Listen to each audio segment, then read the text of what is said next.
ജീവിതത്തിൽ ഒരു കാര്യം എനിക്ക് നല്ലതായിട്ട് തോന്നാറില്ല. അങ്ങനെ കഷ്ടപ്പെടുന്ന എല്ലാ കാര്യങ്ങളിലും തോറ്റുപോകുമോ എന്ന ഭയം നിങ്ങൾക്കുണ്ടാകാറുണ്ടോ? അല്ലെങ്കിൽ തോൽവിയും അപമാനവും പേടിച്ച് കളത്തിലിറങ്ങാൻ പിന്മാറുന്നവരാണോ നിങ്ങൾ? എങ്കിൽ this video is right for you. Hello Malayali, welcome to the channel Malayali Shaji. ലൈഫിൽ സക്സസ് ആയവരൊക്കെ സ്റ്റേജിൽ അവാർഡ് വാങ്ങാൻ കയറുമ്പോൾ അവരനുഭവിച്ചിട്ടുള്ള അപമാനത്തെയും കഷ്ടപ്പാടിനെയും പറ്റി മാത്രമേ പറയാറുള്ളൂ.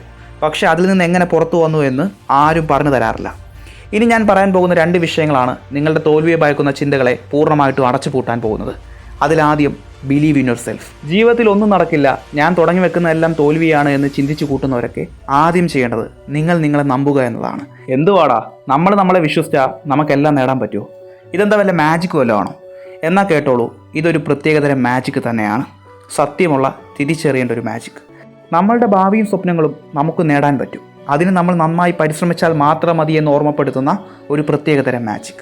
നിങ്ങളെ പൂർണ്ണമായിട്ട് നമ്പാത്ത കാലം വരെയും നിങ്ങൾക്ക് ചുറ്റുമുള്ളവർ നിങ്ങളെ വിശ്വസിക്കാനും പ്രോത്സാഹിപ്പിക്കാനുമുള്ള ചാൻസ് വളരെ കുറവായിരിക്കും. ഒരു പരുന്ത് നിറയെ കാക്കകളുടെ മുട്ടയുള്ളൊരു കൂട്ടിൽ ഒരിക്കലൊരു മുട്ടയിട്ടുപോയി. ദിവസങ്ങൾ കടന്നുപോയി. മുട്ടയിൽ നിന്നൊരു പരുന്ത് കുഞ്ഞും വെളിയിൽ വന്നു. അതേ കാക്കാക്കൂട്ടത്തിന് നടുവിൽ അതേ പരുന്തും വളർന്നു. ഒരു നാൾ ആ കാക്കാക്കൂട്ടത്തിനോടൊപ്പം പറന്ന പരുന്ത് ഒരു കേൾവി കേൾക്കാനിടയായി. അത് തൊട്ടടുത്ത കാക്കയോട് പറയുകയും ചെയ്തു, അങ്ങ് നോക്കിയേ, ദൂരത്തിലൊരു പറവ എത്ര ഉയരത്തിലാണ് പറക്കുന്നത്.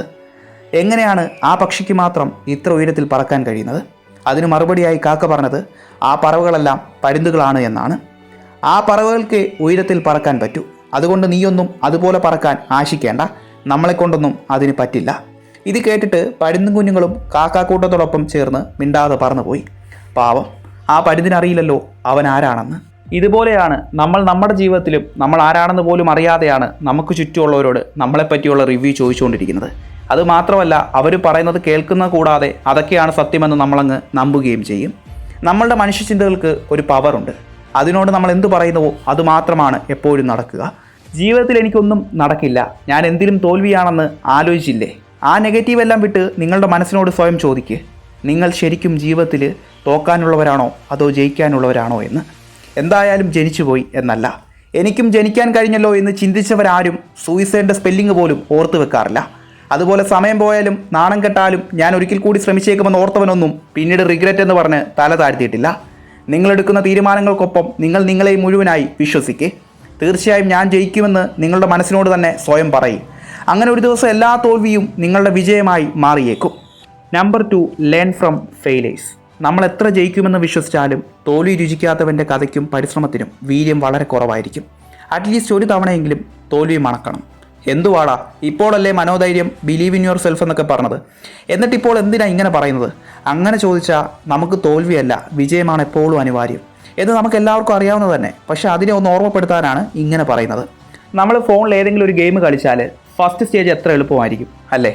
അതുപോലെ എല്ലാ സ്റ്റേജിലും കളിക്കാൻ പറ്റുമോ? ഓരോ സ്റ്റേജും കളിച്ച് ഓരോ ലെവലും തോറ്റ് നിറയെ മനസ്സിലാക്കണം, വീണ്ടും പൊരുതണം. അപ്പോഴേ അതിലൊരു പ്രോ ആകാൻ നമുക്ക് പറ്റത്തുള്ളൂ.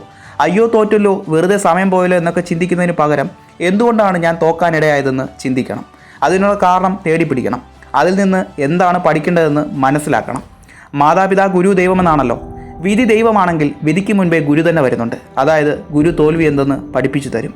ആ പരുന്തും കൂട്ടത്തിൻ്റെ കഥ ഒന്നുകൂടെ ഒന്ന് ആലോചിച്ച് നോക്കിയേ. കാക്കാക്കൂട്ടത്തോടൊപ്പം പറന്ന പരുന്ത് ഒരിക്കൽ കുറച്ചുകൂടി ഉയരത്തിൽ പറക്കാൻ ആരംഭിച്ചു. അങ്ങനെ ഇരിക്കെ ഇടിയും മിന്നലുമായി വലിയൊരു മഴ വന്നു. മഴ പെയ്തു തുടങ്ങിയപ്പോൾ തന്നെ കാക്കകളെല്ലാം വേവലാതിപ്പെട്ട് കൂട്ടിലും കൂരയിലും തടിച്ച ശിഖരങ്ങളിലും പോയി ഒതുങ്ങി. ഹാവ്, രക്ഷപ്പെട്ടു, എല്ലാവരും സേഫല്ലേ? അപ്പോൾ കൂടെയുള്ളൊരു കാക്കാക്കുഞ്ഞു പറഞ്ഞു, ഒരാൾ കുറവുണ്ടെന്ന്. കൂട്ടത്തിൽ നിറത്തിലും സ്വഭാവത്തിലും വിശ്വാസമുള്ളവൻ മേഘങ്ങൾക്ക് മുകളിലൂടെ ആ ആകാശം കീഴടക്കി മഴ നനയാതെ പറക്കുന്നുണ്ട്. അതെ, കൂട്ടത്തിൽ ആ പരുന്തു കുഞ്ഞ്. സ്വന്തം ചിറകിനെ വിശ്വസിച്ചവനെ ആകാശം കീഴടക്കൂ.